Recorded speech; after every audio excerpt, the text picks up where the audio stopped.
নবী আলাইহিস সালাতু ওয়াস সালাম চোখের পানি ছেড়ে দিয়ে কান্নাকাটি শুরু করলেন। চাচার কাছ থেকে দূরে সরে গেলেন, কান্নাকাটি করতেছেন। অভিভাবক হিসেবে দুনিয়ার জমিনে কেউ নাই, আব্দুল মুত্তালিব নাই, আবু তালেব চিন্তা করতেছেন বাতিজার কারণে কি আমি বিপদের মধ্যে পড়ে যাই কিনা। বাতিজার কান্নাকাটি দেখে, নবীজি চোখের পানি দেখে আবু তালেব ডাক দিয়া বললেন, বাতিজা তুমি তোমার কাজ করো, টেনশন করো না। যত জ্বর জাপটা আসবে, যত বিপদ আর বালা মুসিবত আসবে, এক পাশে পোড়া মক্কাবাসী থাকবে আর তোমার পাশে আমি আবু তালেব রাজি আছি। বিপদের দিনে নবীজি বিপদের সময় আবু তালেব সহযোগিতা করেছেন। এই জন্য অনেক সময় আবু তালেবের ব্যাপারে মন চায় অনেক কথা বলে ফেলতে, কিন্তু আবু তালেবের তো ঈমান নাই। হাসরের কঠিন ময়দানে আবু তালেবকে আল্লাহ তাআলা শাস্তি দিবেন, কারণ আবু তালেব ঈমান না আনলেও আবু তালেব কাফের, এতে কোনো সন্দেহ নাই।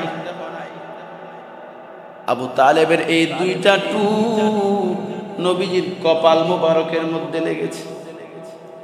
আবু তালেবের চোখ নবীজির চেহারার মধ্যে লেগেছে, আবু তালেবের হাত নবীজির শরীরের মধ্যে লেগেছে। আল্লাহ তাআলা হাসরের কঠিন ময়দানে আবু তালেবকে শাস্তি দিবেন। একটা দুইটা আগুনের জুতা পরিধান করাবেন। আগুনের জুতা পরিধান করার কারণে অবস্থাটা এমন হবে, মাথার মস্তক পর্যন্ত গলে গলে টকবক করতে থাকবে। নাউজুবিল্লাহ। এবার নবীজি কালিমার দাওয়াত দেওয়া শুরু করলেন। আবু তালেব অভয় বাণী নবীজিকে শুনিয়ে দিলেন, মুহাম্মদ যাও, তুমি তোমার কালিমার দাওয়াত দেওয়া শুরু করো।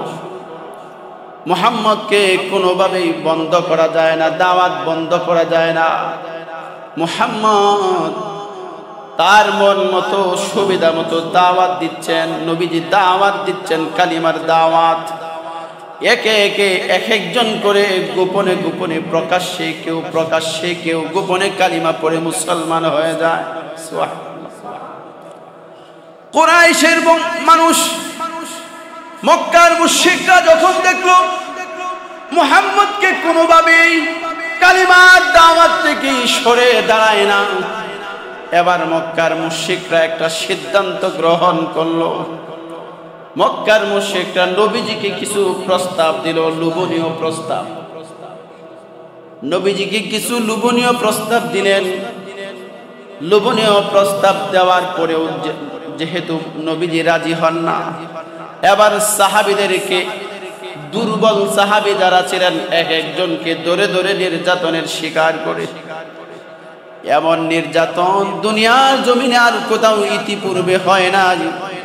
যেই পরিমাণ নির্যাতন হয়েছে আম্মার ইবনে ইয়াসির, হযরত খাব্বাব রাদিয়াল্লাহু তাআলা আনহু আর সন্তান খালিদ মুহাম্মদের অনুসারী হয়ে গেল। খালিদের বাবা সাঈদ খালিদকে ডাক দিয়া বলল, খালিদ, তোমার ব্যাপারে আমার সন্দেহ হয়, মনে হয় তুমি মুহাম্মদের অনুসারী হয়ে গেলে। খালিদ রে, তুমি এমন একজন মানুষের অনুসারী হলে যেই মানুষটা আমাদের সমাজের মধ্যে বিশৃঙ্খলা তৈরি করছে, ভাই ভাইয়ের মধ্যে সম্পর্ক ছিন্ন করে দিয়েছে, স্বামী স্ত্রীর মধ্যে সম্পর্ক ছিন্ন করে দিচ্ছে, আমাদের দেব দেবীদের লাত উজ্জার মন্দ বলেছে, আমাদের বাপ দাদাদেরকে সে আহমক বলে গালি দেয়, বোকা মূর্খ বলে গালি দেয়। এমন মুহাম্মদের অনুসারী তুমি হয়ে গেলে। খালিদ, মনে রাখো, মনে রাখো, তুমি যদি মুহাম্মদের অনুসারী যদি তুমি না চারো, মুহাম্মদের সঙ্গ যদি তুমি না চারো, তাহলে তোমার কিন্তু খবর আছে। খালিদের বাবা শক্তভাবে শাসন করলেন।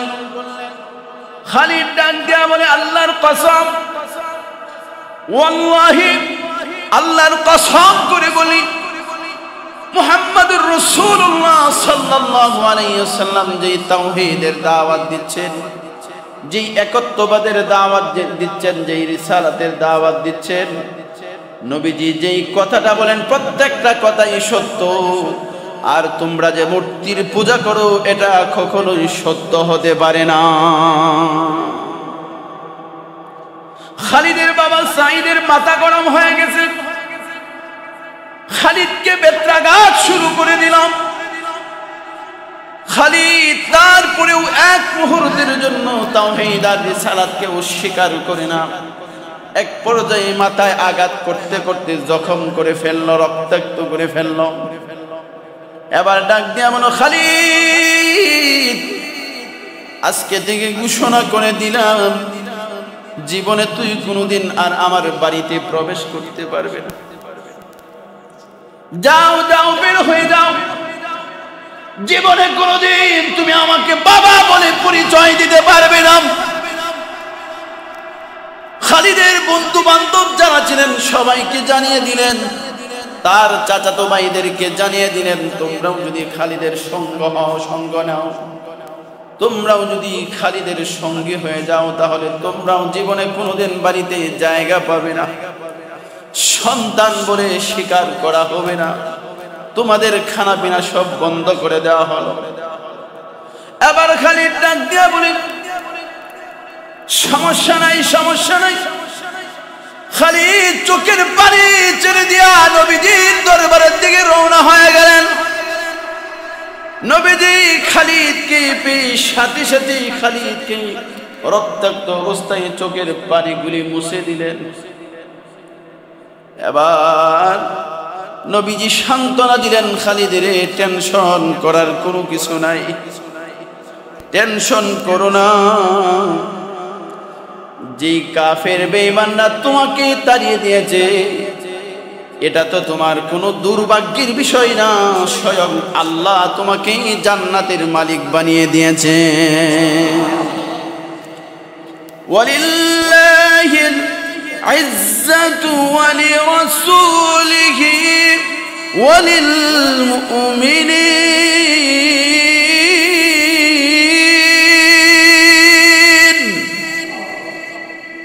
ওয়ালাকিন্নাল মুনাফিকিনা লা ইয়া'লামুন।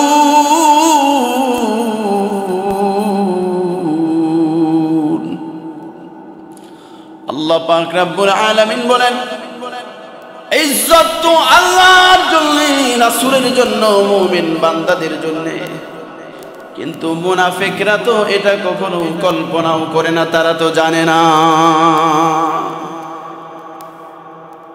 মুমিন বান্দাদের জন্য আল্লাহ তাআলা ইজ্জতের ব্যবস্থা করে রেখে দিয়েছেন। হাশরের কঠিন ময়দানে সবচেয়ে বেশি ইজ্জতওয়ালা যারা হবে তারাই হবে মুমিন মুসলমান। কথা বলেন ঠিক কিনা? খালিদ তো ওই পথেই হাঁটছে,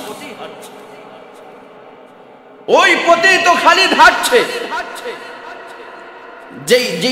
যেই পথ হলো জান্নাতের পথ, খালিদ তো জাহান্নামের রাস্তা ছেড়ে দিয়ে সিরাতে মুস্তাকিমের দিকে রওনা হয়েছে খালিদ। হযরতে খালিদকে নবীজি সান্ত্বনা দিলেন, খালিদ টেনশন করো না, টেনশন করো না। মহান রব্বুল আলামিন তোমাদের জন্য, আল্লাহ পাক রব্বুল আলামিন তোমাদের মতো ব্যক্তিদের জন্যই আল্লাহ জান্নাত রেডি করে রেখে দিয়েছে। ইল্লাল্লাযীনা আমানু ওয়া আমিলুস সালিহাত কানাত লাহুম জান্নাতুল ফিরদাউসি নুজুলা।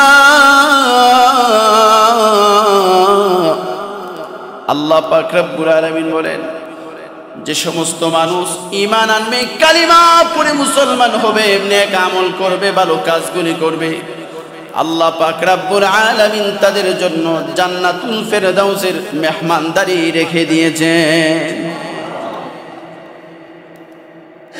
নবীজির কাছে আল্লাহ পাক আয়াত নাজিল করলেন, ফাসদা বিমা তুমার ওয়া আরিদ আনিল মুশরিকিন। ও আমার হাবিব, এখন আর গোপনে দাওয়াত দেওয়ার সময় নেই, আমি যা আদেশ করেছি তা প্রকাশ্যে দাওয়াত দেওয়া শুরু করেন। সুবহানাল্লাহ। নবীজি দাওয়াত দেওয়া শুরু করলেন, প্রকাশ্যে দাওয়াত দেওয়া শুরু হয়ে গেল। নবীজি প্রথমেই আত্মীয় স্বজনদেরকে দাওয়াত দিলেন, একটা খাবারের ইন্তজাম করলেন। হযরত আলীকে বললেন, আলী তুমি খাবারের ব্যবস্থাপনা তৈরি করো। খাবারের ব্যবস্থাপনা কি? ছাগল চিনেন তো আপনারা? ছাগল চিনেন না? ছাগলের পা কয়টা থাকে? সামনে দুইটা, পিছনে দুইটা। কয়টা হলো? চারটা। সামনের একটা পা। সামনের কয়টা পা? খেয়াল করে শুনেন কথা, খুব মজাদার কথা। সামনের ছাগলের সামনের একটা পা ভুনা করলেন, আর 350 আটা দিয়ে রুটি বানানো হলো, আর 1 পেয়ালা দুধ। কয় পেয়ালা? যেই খাবারটুকু একজনের জন্যই যথেষ্ট। সুবহানাল্লাহ বললেন না? কয়জনের জন্য? একজনের জন্যই যথেষ্ট। এই খাবারের দাওয়াত, সবাইকে দাওয়াত দিলেন, পরিবারের সদস্য, আত্মীয় স্বজন, অর্থাৎ কুরাইশ বংশের নেতৃস্থানীয় ব্যক্তিবর্গদেরকে দাওয়াত দিলেন। নবীজির চাচারাও এখানে আছে। গণনা করার পর দেখা যায় প্রায় 40 জন মানুষ। কতজন? খাবার কম না বেশি? জোরে বলেন, কম না বেশি? অল্প খাবার। নবীজি গোশতের টুকরাকে মুখের মধ্যে লাগালেন, লাগিয়ে অল্প একটু গোশত খেলেন, বাকিটুকু রেখে দিলেন, বর্তনটা দেখে রাখলেন। হযরত আলীকে বললেন, আলী সবার মধ্যে খাবার পরিবেশন করুন। সুবহানাল্লাহ। 40 জন মানুষ, ছাগলের সামনের পায়ের একটা পা, সকলেই পেট ভরে খেয়েছে। যেই পরিমাণ খাবার ছিল সেই পরিমাণ খাবারই রয়ে গেল। আর 1 পেয়ালা দুধ। হযরত আলীকে বললেন, আলী সবাইকে দুধ পান করাও। সবাইকে দুধ পান করানোর পরে আবার যেই পরিমাণ দুধ, অল্প অল্প দুধ দেয় নাই, কিন্তু প্রত্যেকেই তৃপ্তি সহকারে দুধ পান করেছে। পান করার পর যেই পরিমাণ দুধ ছিল পাত্রে, এতটুকু দুধ রয়ে গেল। সুবহানাল্লাহ। এটাই তো নবীজির মুজিজা। আল্লাহু আকবার বলেন। এটাই তো নবীজির মুজিজা। আবার নবীজি চিন্তা করলেন, খাবার দাবার যেহেতু শেষ, একটু কালিমার দাওয়াত দিয়ে দেই, তাওহীদের দাওয়াত দিয়ে দেই। আবু লাহাব তো ছিল বড় চালাক, নবীজির চাচা হয়, একটু পাজি টাইপের। আবু লাহাব যেমন দুষ্ট ছিল, আবু লাহাবের স্ত্রী উম্মে জামিলও খুব দুষ্ট ছিল, দুষ্ট প্রকৃতির ছিল। চেহারাটা ছিল খুব চমৎকার, সুন্দর, কিন্তু যত শয়তানি বুদ্ধি আছে সব তার মধ্যে ছিল। নবীজির বিরুদ্ধে যত চক্রান্ত আর ষড়যন্ত্র আছে, আবু লাহাব এটা করত। আবু লাহাব যখন বুঝতে পারলেন মুহাম্মদ মনে হয় এখন কিছু বলতে চাচ্ছে, সাথে সাথেই বলে, বাহ, তো মস্কারি করে বলল আবু লাহাব, বাহ, মুহাম্মদ তো দেখা যায় আজকে খাবারের মধ্যে বিশাল জাদু দেখিয়েছে। নাউজুবিল্লাহ বললেন না? মুহাম্মদ তো দেখা যায় খাবারের মধ্যে জাদু দেখালো। এই কথা বলার সাথে সাথে আবু লাহাব উঠে দাঁড়িয়ে গেলেন। আবু লাহাবের সাথে সবাই চলে গেল। পরের দিন আবার খাবারের ব্যবস্থা করলেন, সবাইকে খাবার খাওয়ালেন। খাবার খাওয়ানোর পর এবার নবীজি দাঁড়িয়ে বললেন, সবাই কালিমা পড়ে মুসলমান হয়ে যান, আমি মুহাম্মদকে আল্লাহর বান্দা এবং রাসূল হিসেবে স্বীকার করুন, লাত উজ্জাকে আপনারা অস্বীকার করুন, আনদির আশীরাতাকাল আকরাবিন। আল্লাহ পাক যখন এই আয়াত নাযিল করলেন, পরিবারের সকল সদস্যদেরকে কালিমার দাওয়াত দিলেন, কিন্তু বিন্দু মাত্র তারা ভ্রুক্ষেপ করল না। ওই দিনও চলে গেল। শুধু চলে গিয়েছে বিষয়টা তা না, বরং তার বিরুদ্ধে আবু লাহাব এবং তার সাঙ্গুপাঙ্গু সহ নালিশ নিয়ে এসেছে। খুব দ্রুত গতিতে আবু তালেবের কাছে আসছে। আবু তালেব, খুব দ্রুত সময়ের মধ্যে তোমার ভাতিজাকে থামিয়ে দাও, নতুবা তার বিরুদ্ধে আমরা ব্যবস্থাপনা তৈরি করব, তার বিরুদ্ধে আমরা অ্যাকশনে যেতে বাধ্য হব। আপনারা জানেন নবী আলাইহিস সালাতু ওয়াস সালাম পাহাড়ের চূড়া মক্কাবাসীকে ডাকলেন। ডাকার পর সবাইকে বললেন, কুলু লা ইলাহা ইল্লাল্লাহ তুফলিহুন, মান ক্বালা লা ইলাহা ইল্লাল্লাহ ফাদাখালাল জান্নাহ। কালিমার দাওয়াত দিলেন। ওই জায়গাতেও সবচেয়ে বিরুদ্ধাচরণ যে মানুষটা করেছে সে কে?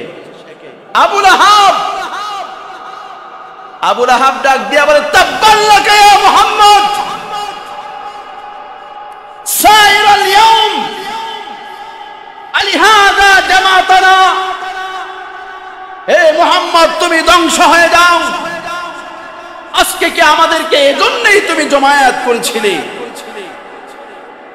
অনেক লম্বা ঘটনা, কিন্তু আবু লাহাব নবীজির বিরুদ্ধে বদদুয়া করেছে। নবীজি কোনো বদদুয়া করেন নাই, কিন্তু আবু লাহাবের বিরুদ্ধে আল্লাহ পাকের বন্ধু হলেন মুহাম্মাদুর রাসূলুল্লাহ সাল্লাল্লাহু, আল্লাহ পাক সাথে সাথেই আবু লাহাবের বিরুদ্ধে সূরাতুল লাহাব নাজিল করে দিয়েছেন। সুবহানাল্লাহ। তাব্বাত ইয়াদা আবি লাহাবি ওয়া তাব, মা আগনা আনহু মালুহু ওয়া মা কাসাব, সায়াসলা নারান যাতা লাহাব ওয়া ইমরাআতুহু হাম্মালাতাল হাতাব। নাউযুবিল্লাহ। আবু লাহাব বদদুয়া করেছে নবীজির বিরুদ্ধে, আর আবু লাহাবের বিরুদ্ধে স্বয়ং আল্লাহ তাআলা তার বিরুদ্ধে আয়াত নাজিল করে দিয়েছেন। কিয়ামত পর্যন্ত সাক্ষী থাকবে, আবু লাহাব তুমি আমার হাবিবের বিরুদ্ধে কথা বলো, ধ্বংস হয়ে যেতে। আবু লাহাব তোমার দুইটা হাত ধ্বংস হয়ে যাক। নাউযুবিল্লাহ বলে, তোমার দুই হাত ধ্বংস হোক। শুধু তুমি না, তোমার জান মাল, তোমার স্ত্রী পুত্র যা আছে সব ধ্বংস হয়ে যাক। যখন এই আয়াতের কথা, সূরা লাহাবের কথা মক্কার অলিতে গলিতে আলোচনা শুরু হলো, হাই মুহাম্মদের খোদা তো দেখা যায় আবু লাহাবের বিরুদ্ধে এখন লাগছে। বলেন আবু লাহাবের রাগ কম না বেশি? আবু লাহাবের মারাত্মক রাগ। যত ধরনের প্রস্তাবনা আছে, যত ধরনের চক্রান্ত আর ষড়যন্ত্র আছে, সব আবু লাহাব শুরু করলেন। শেষ পর্যায়ে তৃতীয়বার আবু তালেবের কাছে আবার আসলো, আবু তালেব এবার তোমার কাছে সর্বশেষ মেসেজ দিয়ে গেলাম। আমাদের কুরাইশ বংশের একজন যুবক আছে, এই যুবককে তোমার লালন পালনের জন্য দিয়া দিব, আর মুহাম্মদকে তুমি আমাদের হাতে উঠিয়ে দাও, আমরা তাকে হত্যা করে ফেলবো। নাউযুবিল্লাহ। আমরা তাকে হত্যা করে ফেলবো। আবু তালেব ডাক দিয়া বলে, তোমরা কি ভাবলে? আমার এই লালিত পালিত সন্তান, যার অভিভাবকের দায়িত্ব আমি পালন করি, সেই মুহাম্মদকে তোমাদের হাতে ধ্বংস করার জন্য, হত্যা করার জন্য তুলে দেব? হতে পারে না, তোমরা চলে যাও, পশ্চিমকালেও সম্ভব না। এবার চিন্তা করলেন, আবু তালেব চিন্তা করতেছেন, যেভাবে মুহাম্মদের বিরুদ্ধে গোটা সমাজবাসী, গোটা রাষ্ট্র তার বিরুদ্ধে চলে গেল, আবু জাহেল, আবু লাহাব, উতবা, শাইবা, ওয়ালিদ ইবনে মুগিরা যেভাবে তার বিরুদ্ধাচরণ শুরু করলো, আমি একলা তো তাদের বিরুদ্ধাচরণ করে পারবো না। কি করা যায়? নবীজিকে ডেকে আনলেন। ভাতিজা, মনে কিছু নিও না, কষ্ট নিও না, পুরা মক্কাবাসী তোমার বিরুদ্ধে চলে গেছে, তুমি কি পারো না বিষয়টাকে একটু থামিয়ে দিতে? তুমি এই যে তাদেরকে গাল মন্দ করো, বিভিন্ন কথাবার্তা বলো, এগুলি তো তাদের আঘাত লাগে, তারা তো চূড়ান্ত পর্যায়ের ক্ষিপ্ত, এখন কি করবা বলো? নবীজি চিন্তা করলেন, আমার মনে হয় নবীজি ভাবতেছিলেন, আমার চাচা আবু তালেব মনে হয় আমার অভিভাবকের দায়িত্ব থেকে সরে দাঁড়াতে চাচ্ছেন, কারণ তিনি তো সামাল দিতে পারবেন না সমাজকে। নবীজির চোখ দিয়া জর্জর করে পানি বের হয়। নবীজি বললেন, চাচা আপনার যদি মনে চায় আপনি আমার অভিভাবকের দায়িত্ব থেকে ফারেক হতে পারেন। আমার এক হাতে যদি চন্দ্র আর এক হাতে যদি সূর্য রাখেন, আমি এক মুহূর্তের জন্য কালিমার দাওয়াত বন্ধ করতে পারব। আমি হয়তো বা এই কালিমার দাওয়াত দিতে দিতে শহীদ হয়ে যাব, অথবা আল্লাহ তাআলা এই দ্বীনকে একদিন বিজয়ী করবে। দুইটার কোনো একটা হবে। চাচা আপনি থেমে যান, কিন্তু আমার কাজ থামবে না। আল্লাহ পাকের আদেশ, আল্লাহর দ্বীন জমিনে কায়েম করতেই হবে, এটা আল্লাহর আদেশ। এবার নবী আলাইহিস সালাতু ওয়াস সালাম চোখের পানি ছেড়ে দিয়ে কান্নাকাটি শুরু করলেন। চাচার কাছ থেকে দূরে সরে গেলেন, কান্নাকাটি করতেছেন। অভিভাবক হিসেবে দুনিয়ার জমিনে কেউ নাই, আব্দুল মুত্তালিব নাই, আবু তালেব চিন্তা করতেছেন বাতিজার কারণে কি আমি বিপদের মধ্যে পড়ে যাই কিনা। বাতিজার কান্নাকাটি দেখে নবীজি চোখের পানি দেখে আবু তালেব ডাক দিয়া বললেন, বাতিজা তুমি তোমার কাজ করো, টেনশন করো না। যত জ্বর জাপটা আসবে, যত বিপদ আর বালা মুসিবত আসবে, এক পাশে পোড়া মক্কাবাসী থাকবে আর তোমার পাশে আমি আবু তালেব রাজি আছি। বিপদের দিনে নবীজি বিপদের সময় আবু তালেব সহযোগিতা করেছেন। এই জন্য অনেক সময় আবু তালেবের ব্যাপারে মন চায় অনেক কথা বলে ফেলতে, কিন্তু আবু তালেবের তো ঈমান নাই। হাসরের কঠিন ময়দানে আবু তালেবকে আল্লাহ তাআলা শাস্তি দিবেন, কারণ আবু তালেব ঈমান না আনলেও আবু তালেব কাফের, এতে কোনো সন্দেহ নাই।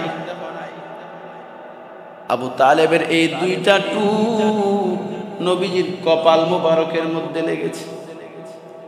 আবু তালেবের চোখ নবীজির চেহারার মধ্যে লেগেছে, আবু তালেবের হাত নবীজির শরীরের মধ্যে লেগেছে। আল্লাহ তাআলা হাসরের কঠিন ময়দানে আবু তালেবকে শাস্তি দিবেন। দুইটা আগুনের জুতা পরিধান করাবেন। আগুনের জুতা পরিধান করার কারণে অবস্থাটা এমন হবে, মাথার মস্তক পর্যন্ত গলে গলে টকবক করতে থাকবে। নাউজুবিল্লাহ। এবার নবীজি কালিমার দাওয়াত দেওয়া শুরু করলেন। আবু তালেব অভয় বাণী নবীজিকে শুনিয়ে দিলেন, মুহাম্মদ যাও, তুমি তোমার কালিমার দাওয়াত দেওয়া শুরু করো। মুহাম্মদকে কোনোভাবেই বন্ধ করা যায় না, দাওয়াত বন্ধ করা যায় না। মুহাম্মদ তার মন মতো সুবিধা মতো দাওয়াত দিচ্ছেন। নবীজি দাওয়াত দিচ্ছেন, কালিমার দাওয়াত। একে একে এক একজন করে গোপনে গোপনে প্রকাশ্যে, কেউ প্রকাশ্যে, কেউ গোপনে কালিমা পড়ে মুসলমান হয়ে যায়। কুরাইশের মানুষ, মক্কার মুশরিকরা যখন দেখলো মুহাম্মদকে কোনোভাবেই কালিমার দাওয়াত থেকে সরে দাঁড়ায় না, এবার মক্কার মুশরিকরা একটা সিদ্ধান্ত গ্রহণ করলো। মক্কার মুশরিকরা নবীজিকে কিছু প্রস্তাব দিল, লোভনীয় প্রস্তাব। নবীজিকে কিছু লোভনীয় প্রস্তাব দিলেন। লোভনীয় প্রস্তাব দেওয়ার পরেও যেহেতু নবীজি রাজি হন না, এবার সাহাবীদেরকে, দুর্বল সাহাবী যারা ছিলেন, এক একজনকে ধরে ধরে নির্যাতনের শিকার করে। এমন নির্যাতন দুনিয়ার জমিনে আর কোথাও ইতিপূর্বে হয় না, যেই পরিবার নির্যাতন হয়েছে আম্মার ইবনে ইয়াসির। হযরত খাব্বাব রাদিয়াল্লাহু তাআলা আনহু